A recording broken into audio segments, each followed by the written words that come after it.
Au nom du Père, et du Fils et du Saint-Esprit. Amen. Ô Seigneur, envoie ton esprit et tout sera créé, et tu renouvelleras la face de la terre. Prions. Seigneur Dieu, tu nous as ouvert les profondeurs ineffables de ton Verbe grâce au bienheureux apôtre Jean. Nous t'en prions. Accorde-nous de saisir avec une intelligence éclairée la parole qu'il a si bien fait retentir à nos oreilles. Par Jésus-Christ, ton Fils, notre Seigneur, qui vit et règne avec toi dans l'unité du Saint-Esprit, Dieu, pour les siècles des siècles. Amen. Évangile de Jésus-Christ selon Saint Jean.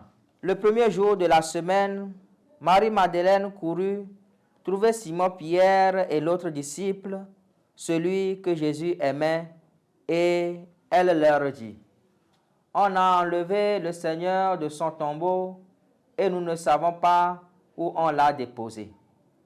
Pierre partit donc avec l'autre disciple pour se rendre au tombeau. Ils couraient tous les deux ensemble, mais l'autre disciple courut plus vite que Pierre et arriva le premier au tombeau. En se penchant, il s'aperçoit que les linges sont posés à plat, et cependant, il n'entre pas. Simon-Pierre, qui le suivait, arrive à son tour. Il entre dans le tombeau, il aperçoit les linges posés à plat, ainsi que le suaire qui avait entouré la tête de Jésus, non pas posé avec les linges, mais roulé à part à sa place.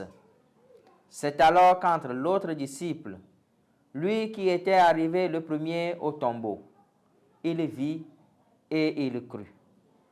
Acclamons la parole de Dieu. Louange à toi, Seigneur Jésus.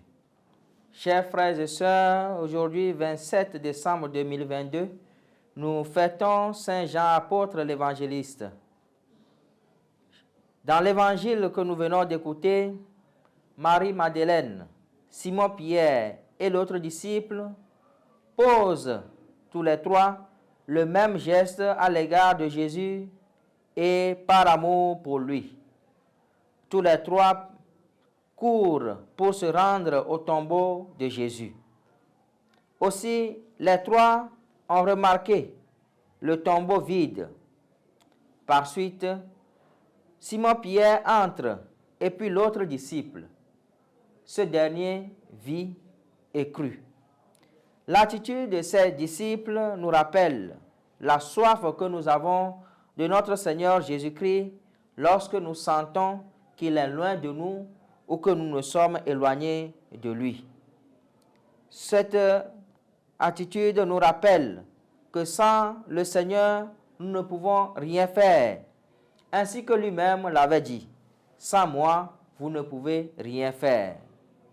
Mais de la soif de Jésus, de la soif de rester avec lui, ou d'être là à sa recherche, naît une autre soif, celle de la foi. C'est ce que justement témoigne l'autre disciple qui entre dans le tombeau et crut que le Seigneur est vraiment ressuscité. C'est ce qui ressort de la démarche de l'autre disciple qui nous montre, chers frères et sœurs, que notre soif en la résurrection doit pouvoir inonder notre vie et renouveler notre relation avec le Seigneur que nous devons chercher désormais, non dans le tombeau vide, mais dans nos vies quotidiennes. La foi de Saint Jean apôtre que nous célébrons aujourd'hui nous enseigne à ne pas chercher le Seigneur hors de nos vies et de nos réalités quotidiennes.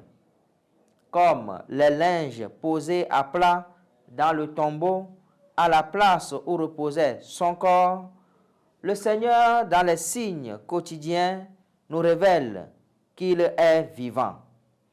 Croire que le Christ est vivant, c'est aussi admettre que nous ne sommes pas faits pour nous enfermer dans nos tombeaux, les tombeaux de nos difficultés, mais que nous sommes appelés à ressusciter et à marcher droit dans le chemin de la vie pour témoigner de l'amour du Seigneur. Que cette célébration nous donne de pouvoir vivre dans cette foi, maintenant et pour les siècles des siècles. Amen. Au nom du Père et du Fils et du Saint-Esprit. Amen.